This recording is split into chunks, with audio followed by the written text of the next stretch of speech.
¿Qué tal? ¿Cómo están? Muy buena noche. Hoy un tema que tiene, la verdad, mucho interés a todas las edades, los jóvenes, cuidado con ellos. Vamos a hablar sobre la prevención del suicidio. La verdad es que sí se me hace un tema fuerte que debemos tratar de entender, de comprender, para saber manejar en caso de que se nos presente en la familia o incluso con nosotros mismos. Y en esta ocasión está con nosotros la psicóloga Gabriela Juárez, a quien le agradezco mucho que haya aceptado Al venir. contrario, ¿Cómo muchas gracias, estás? Carlos. Muy bien, muchas gracias. ¿Tú cómo estás? Bien, interesado en el tema que se me hace muy profundo. A ver, vamos a comenzar. Claro. Prevención del suicidio. ¿Cómo empieza? ¿Cómo empieza una persona a gestar la idea de un suicidio? Bueno, de inicio es reconocer que las causas del suicidio son varias, ¿no? O sea, puede haber muchos factores, entre los cuales puedo decir que se encuentran las enfermedades mentales, cuestiones como depresiones muy avanzadas, depresiones no atendidas, trastornos muy específicos, ¿no? Por ejemplo, trastorno límite de la personalidad, situaciones estresantes en el contexto, y esto háblese de problemas de dinero, de familia, en el trabajo, con la pareja, puede ser mucho la influencia de dónde se encuentra la persona, ¿no? ¿Qué empieza a generar la idea o por qué empieza a surgir la idea? De inicio es reconocer que todos tenemos de pronto esta fantasía de muerte, este Diosito ya llévame, en situaciones de mucho estrés. ¿Todos? Mucha gente los tiene. Yo puedo decir como la gran mayoría de las personas alguna vez en la vida han dicho Diosito ya llévame. Sin embargo, hay una diferencia entre este momento que es como para generar alivio y la ideación tal cual, es decir, empezar a considerar la muerte como esta opción que me va a permitir aliviar el malestar que tengo. Nótese que esto es por mucho tiempo. Por lo general, la ideación suicida no aparece luego. Son situaciones que tienen mucho tiempo ocurriendo, que la persona no cuenta con los recursos por alguna razón, ¿no?, para poder resolver la situación. Y entonces, en este creciente malestar, la persona empieza a considerar la muerte como una opción para sentir alivio. ¿Hay un tema en particular que es el que más lo va atormentando y más encaminando al suicidio? Puede ser. ¿O se van entrelazando muchos? Mira, dentro de algunos de los conceptos existe este concepto que se llama la tormenta perfecta, y de pronto a lo mejor fue una situación la que lo detonó. Pero hay casos en donde es una y la otra y la otra. Es decir, no sé, te corrieron del trabajo y tienes que pagar una deuda y además tienes un crédito y además tienes problemas en casa y además el tema de tus hijos y además el problema de la situación del país y a lo mejor se enfermó tu mamá y a lo mejor hay dinero que no tienes en este momento. Y se empieza a juntar y a juntar y a juntar y a juntar. Entonces, imagina de pronto la desesperación de algunas personas en situaciones bien complejas de resolver, porque es tanto lo que está mal que entonces yo te puedo decir es el cúmulo de todo lo que empieza a generar esta sensación de desesperación de no se arregla o no sé cómo arreglarlo muchas veces, porque también hay que reconocerlo, hay gente que se mete en problemas que de pronto parecen no tener fin, ¿no? Por ejemplo, situaciones de deudas, situaciones, por ejemplo, de consumo, de sustancias, que son situaciones que por lo general tienden a crecer, ¿no? Dejarlas pasar por mucho tiempo, lejos de generar una solución, genera un problema mayor. Y eso es algo que también sucede. Muchas veces en este sentirse abrumado por el problema, la persona deja pasar mucho tiempo, ¿no? Es un poco como la gotera en el baño. Ay, yo sé, está goteando tantito. Luego, porque tengo otras cosas que hacer. Y luego. Y cuando de pronto te das cuenta, ya no es solo la gotera del baño, ¿no? Ahora tienes humedad en la pared. Mucho con este ejemplo quiero ilustrar cómo crecen este tipo de situaciones. Entonces, no puedo decirte que es solo una cosa, ¿no? Se vuelve todo al final. ¿Se vuelve todo en qué tiempo? Porque tampoco me dices es rápido, ¿verdad? No, o sea, yo te puedo decir, nosotros por criterio clínico tomamos, por ejemplo, cambios muy drásticos de humor, pueden ser hasta de 1 a 2 semanas, pero por lo general te estoy hablando de personas que empezaron a sentirse mal 3 meses, 6 meses. He recibido en consulta gente que cuando haces la entrevista y les preguntas, ok, bueno, más o menos cuánto tiempo tienes sintiéndote así o reconoces que tienes sintiéndote mal. Y hay gente que me dice, Gaby, tengo como 1 año y medio sintiéndome mal. Y entonces Claro, cuando llegas a consulta, el problema ha avanzado año y medio, ¿no? Entonces, te puedo decir que hay gente en la que evoluciona rápido y en donde toma mucho más tiempo. Criterio de tiempo, podría decirte como depende mucho de la persona y de su situación. Para nosotros como psicólogos, en el minuto 1 que aparece el tema en consulta, se atiende. Porque precisamente nuestro interés siempre será salvaguardar la vida y la integridad de la persona. Entonces, no importa tanto si tiene 6 meses o 3 meses sintiéndose mal o pensando en quitarse la vida, para nosotros en el minuto 1 es indicación poder atenderlo. Ok, bueno, entonces tiene un panorama muy complicado. No puede resolver todo el ejemplo que tú nos estás poniendo. ¿Viene antes un problema de depresión? En algunos casos. En algunos la depresión se gesta a lo largo de este tiempo, ¿no?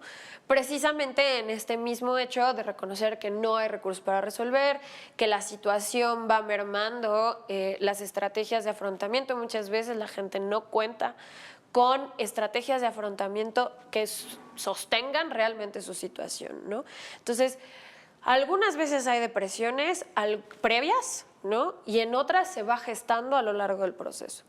Puedo decir, en la mayor cantidad de casos que yo he recibido, ya hay una depresión presente cuando la idea aparece, pero puede aparecer en ambos casos. Ahora, ¿en qué momento empiezan a planear el suicidio?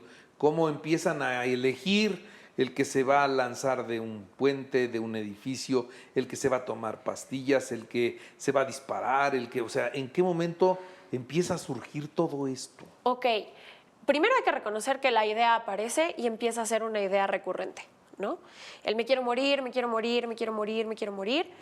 Y empieza a sumarse y digamos que esta idea se alimenta de lo que no está bien en el contexto, ¿no? Me quiero morir y me peleé con la novia y entonces eso refuerza la idea de efectivamente para qué sigo en este mundo, ¿no? Y entonces una idea que se hace recurrente empieza a crecer, se hace más intensa, el malestar emocional también se vuelve más intenso y en ese punto la gente empieza a lo mejor a reconocer qué puede hacer para quitarse la vida. Es decir, la planeación o lo que los estudios nos indican es la persona empieza a reconocer qué elementos tiene. Es decir, qué tan accesible es el método que va a utilizar. Por lo general son métodos que están en casa, ¿no? El cloro, las pastillas. De pronto los mexicanos tenemos esta costumbre de tener un cajón con las pastillas que sobraron de los tratamientos médicos. Y entonces muchas veces está ahí accesible, ¿no? El cuchillo está accesible, la navaja de afeitarse es accesible. Entonces empiezo a revisar que el método está ahí. En este proceso empiezo a despedirme de la gente, empiezo a poner en orden, porque al final la idea se sigue reforzando. Ojo, muchas veces cuando alguien nos comenta que se quiere suicidar o que se quiere morir, a la gente le asusta. Y con justa razón, estamos hablando de un tema muy delicado. Y en este me asusto, prefiero pasar de largo el tema. Prefiero pensar que lo está diciendo de broma, te sientes muy mal, o lo dice para llamar la atención, ni va a hacer nada. Y entonces esto sigue reforzando la idea de no te importa, ¿no? Y entonces a nadie le importa que yo me muera, no va a haber una diferencia con que yo me muera, y siguen elaborando. Hasta que encuentran el día, la forma, y entonces podemos hablar de que el riesgo claramente es mucho más alto. ¿Por qué? Porque la persona tiene el método, ya decidió el plan, ya puso en orden lo que tenía que poner en orden.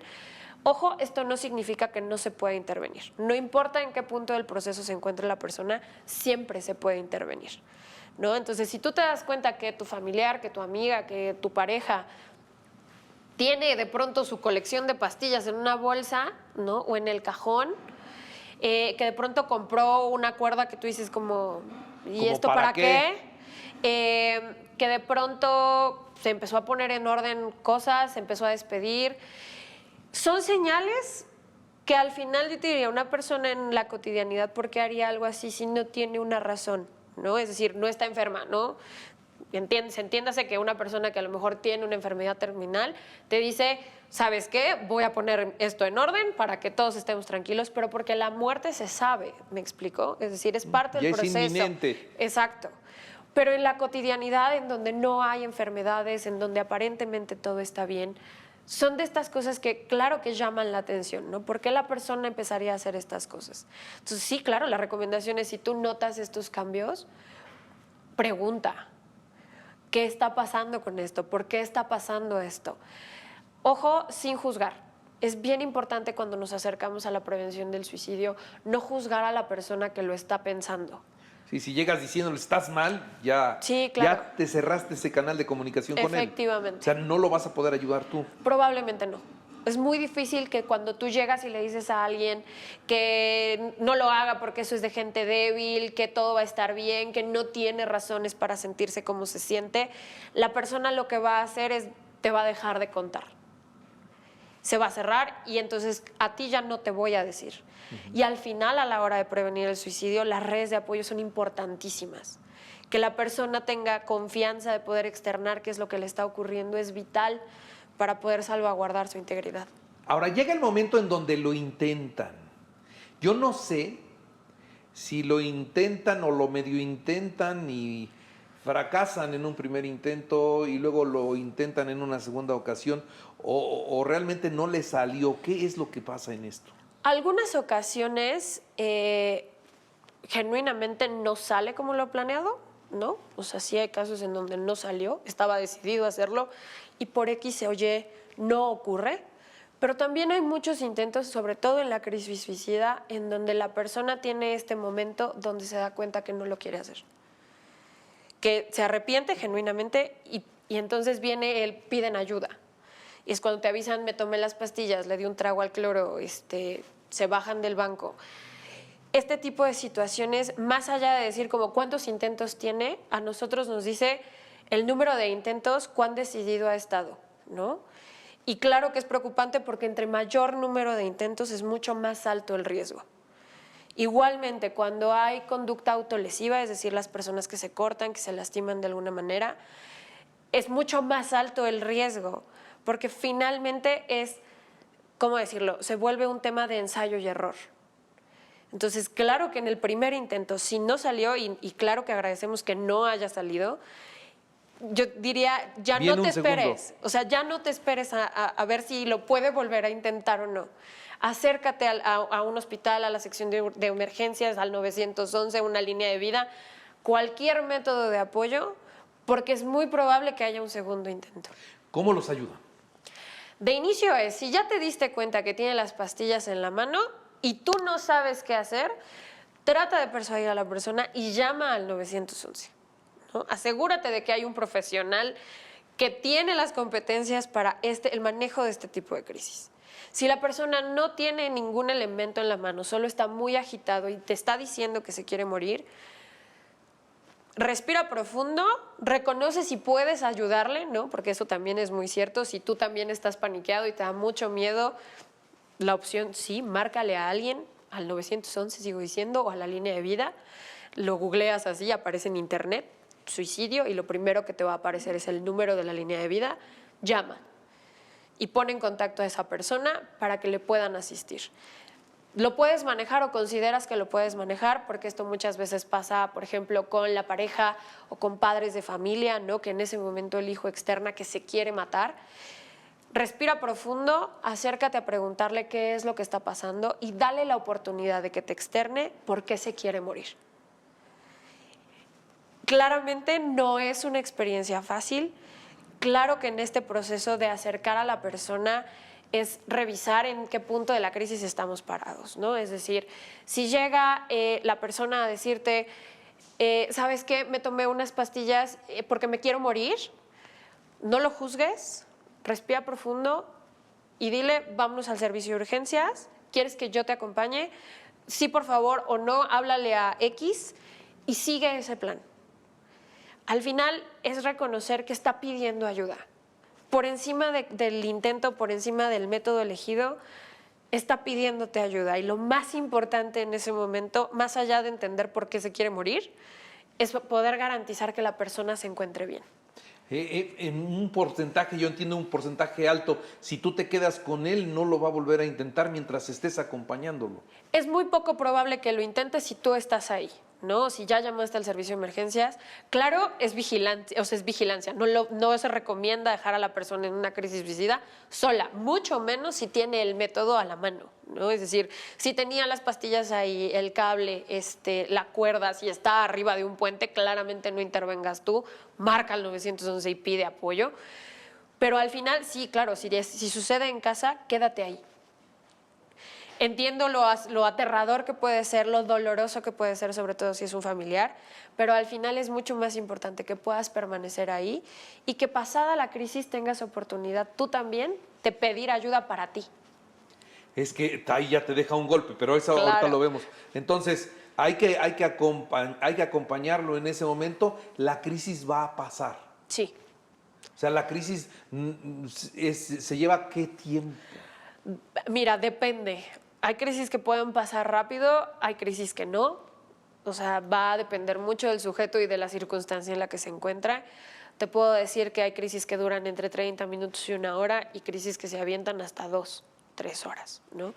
Claro, si tú notas que la crisis está durando mucho y que a ti se te están acabando los recursos, es decir, ya no sé qué decirle. Ya no sé qué decirle, por favor, marca el servicio de emergencias. Hay algo que es bien importante. Sí, yo creo que todos estamos en la responsabilidad de informarnos, de leer acerca del tema, pero no todos estamos en la obligación de desarrollar la competencia para atender una crisis.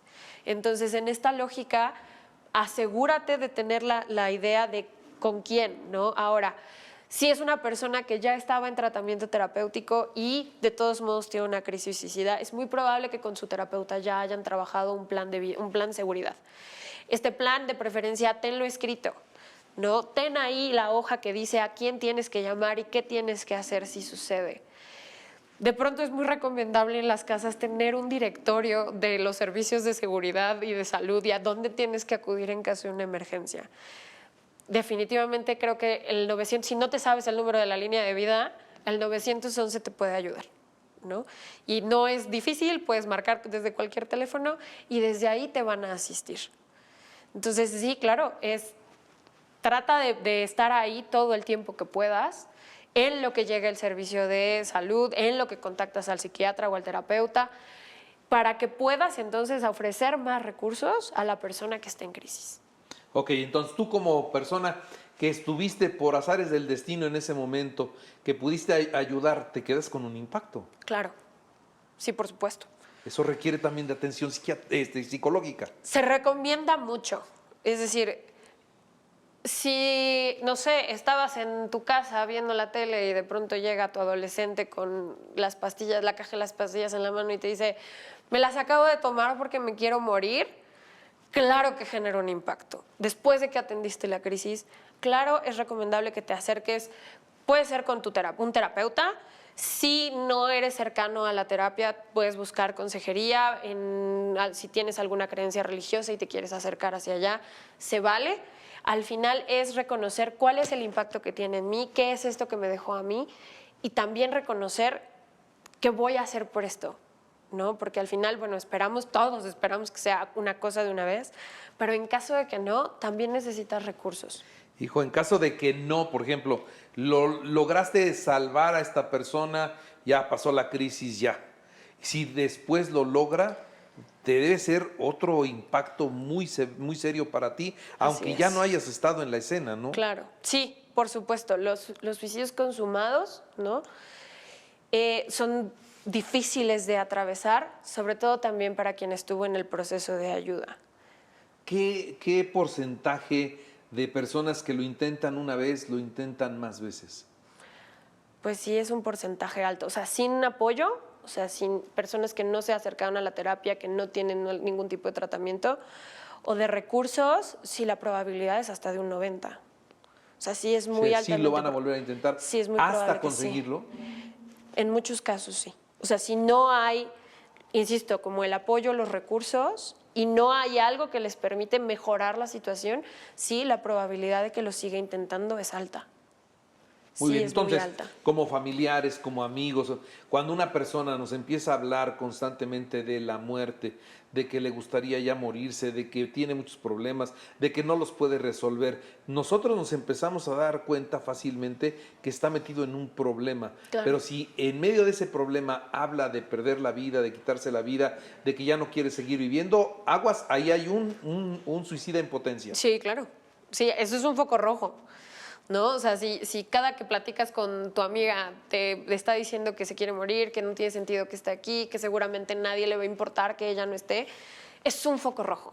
Por supuesto que es un foco rojo. Te puedes acercar directamente y preguntarle, y eso se recomienda. A ver, ya lo dijiste varias ocasiones. ¿Sí te quieres morir? Y a lo mejor esa primera pregunta va a generar ruido, por supuesto, pero nos da la oportunidad de que la persona te diga, sí, la verdad es que sí. Si esa es la respuesta, ofrécele ayuda. ¿Sabes qué? Entiendo lo difícil que es esto. Vamos a buscar ayuda. Vamos a buscar terapia. Vamos a revisar un médico. Vamos a buscar al psiquiatra. Vamos a platicarle a alguien que también te pueda apoyar, ¿no? De pronto entre los adolescentes este tipo de situaciones sucede, se lo comparten entre ellos. Y de pronto los adolescentes en esta noción de lealtad quieren ayudar a sus amigos, ¿no? Y entonces, ay, es que cómo te voy a decir porque lo van a regañar y sus papás, y está muy mal y sus papás lo van a regañar. Sí, probablemente en algún punto sus papás se enojen mucho y no es que se enojen con él directamente, sino que es una situación muy difícil de manejar, pero lo mejor que puedes hacer es acercar la ayuda. Y entonces sí, claro, es preferible que le digas al consejero y que el consejero, la psicóloga de la escuela, se acerque con los padres y se busque ayuda. Hablar del suicidio lo previene en todos los casos. Tienes oportunidad de hacer algo si sabes con qué estás lidiando. A diferencia de cuando, ay, mi amiga dijo que se quería morir. Bueno, pobrecita, la está pasando muy mal. Y que se Ahí quede. la estás dejando a su suerte. Pues sí, y muchas veces no es porque no te importe, genuinamente muchas veces el tema es tan aterrador que prefieres como no tocarlo, ¿no? Es un poco jugar a, si no lo veo no existe, si no hablamos del tema no está pasando, pero la realidad de las cosas es que puede estar pasando. ¿En qué promedios de edad está en estos momentos registrándose con mayor frecuencia esta situación del Pues suicidio? mira, la estadística solía estar entre jóvenes de los 18 a los 29 años. Sin embargo, conforme ha venido pasando el tiempo, la estadística, el margen de edad se ha hecho más grande y entonces cada vez se ve suicidio en personas más jóvenes, ¿no? Hoy los rangos de edad oscilan entre los 14 y los 16 años y entre los 30 y los 45 años, con una tendencia mucho más marcada en los hombres. Hay un índice de suicidio más alto en hombres que en mujeres. Necesitas valor para tomar esa decisión. Pues más que valor es mucha desesperación. O sea, para llegar al punto de decir que te quieres morir, más allá de decir qué valiente porque llegué aquí, es decir, cuán desesperado, cuánto dolor, cuánta tristeza hay en el fondo, que esta se volvió la opción, ¿no? Y en el caso de los hombres es mucho más la tendencia por este factor social que hay de no socializar el problema. Las mujeres tienen mucho más este recurso social de ir y platicarle a la amiga o a quien sea, lo que sea que les esté pasando, y llorar es más sencillo y desahogarse es más sencillo. Para los hombres es mucho más difícil porque este recurso social es limitado. Desde este tabú de los hombres no lloran, de eres hombre y tienes que ser valiente y tienes que poder con esto. Además de que es mucho más fácil, por ejemplo, si tú lo ves en la calle, si una mujer está llorando, que la gente se acerque, que si un hombre está llorando. Entonces, todos estos factores también contribuyen, ¿no? Entonces, de pronto sí reconozcamos que los hombres también tienen ideación suicida de pronto. En el año hay temporadas de mayor número de suicidios, ¿verdad? Algunas ocasiones está registrado que, por ejemplo, temporadas de fechas, por ejemplo, que se acercan Día de Muertos, Navidad, 14 de febrero, de pronto son días donde la actividad es mayor, precisamente porque de alguna forma son fechas que se vuelven, y perdón por la expresión, pero se vuelven como caldo de cultivo de estas situaciones, ¿no? Vienes acarreando situaciones difíciles todo el año y llega la cena de Navidad y el drama familiar por X o Y, y entonces al final eso, lejos de contribuir a que la persona se sienta mejor, al contrario, ¿no? Se puede volver un detonante. Entonces sí hay temporadas donde de pronto sucede. Muy bien, bueno, pues entonces ya lo escuchamos, hay que estar atentos a nuestro entorno, a nuestros amigos, a nuestros familiares. Hay que estar atentos, simplemente atentos. Y cuando empecemos a notar una situación así, cuando empecemos a ver su desesperación, su tristeza, cuando lo empezamos a escuchar hablar de que podría quitarse la vida, de que ya no le gustaría vivir, de que la vida es muy difícil, cuidado, ahí hay que buscar ayuda lo más pronto posible, convencerlo, porque yo entiendo que para que se pueda resolver el problema, él tiene que estar de acuerdo en someterse a una atención, ¿no? Se Al recomienda. O sea, la realidad es que sí, siempre recomendamos que la persona llegue voluntariamente a buscar ayuda. Hay casos en donde se da primero la crisis suicida, se atiende y los servicios de salud son los que canalizan con la ayuda. En el caso de los menores de edad, sí, papá, siéntete en la libertad de tomar la decisión de llevar a tu hijo al tratamiento recomendado. Siempre se recomienda que sea terapia basada en evidencia, es decir, tratamientos que están avalados para esto. Y sí, o sea, lo mejor que puedes hacer para acercar a alguien a la ayuda es no juzgarle. Valida que se siente mal, tiene derecho a sentirse mal, no importa si está en las mejores condiciones y creemos que no debería sentirse así porque no tiene razones para, sí las tiene, es válido que se sienta de esta forma. Nuestra chamba no es convencerlo de que la vida es bella, nuestra chamba es convencerlo de que tiene un problema y desde el amor que le tienes y desde lo mucho que te importa, quieres verlo bien y entonces acercarlos a la ayuda. Eso es lo mejor que podemos hacer. Muy bien. Pues no sé si quisieras dejar un mensaje final, ya se nos acabó el tiempo. Pues genuinamente creo que es el prestar atención, es importante que nos sensibilicemos en el tema, que reconozcamos que no es una cuestión de debilidad, es un tema de salud mental y como tal hay que atenderlo. Hay que atenderlo, no Así hay es. más. Muy bien, Gaby, te agradezco mucho que hayas estado esta noche No, aquí al con contrario, nosotros. muchas gracias, Carlos, a ti. Es Gabriela Juárez, psicóloga, conocedora, muy conocedora de este tema. Y nos faltaron cosas, ¿no? ¿Cómo queda una familia después del suicidio de un integrante de ellos? Eso ya puede ser tema de otro programa. Nos vamos, que tengan ustedes una muy buena noche, descansen y pásenla bien.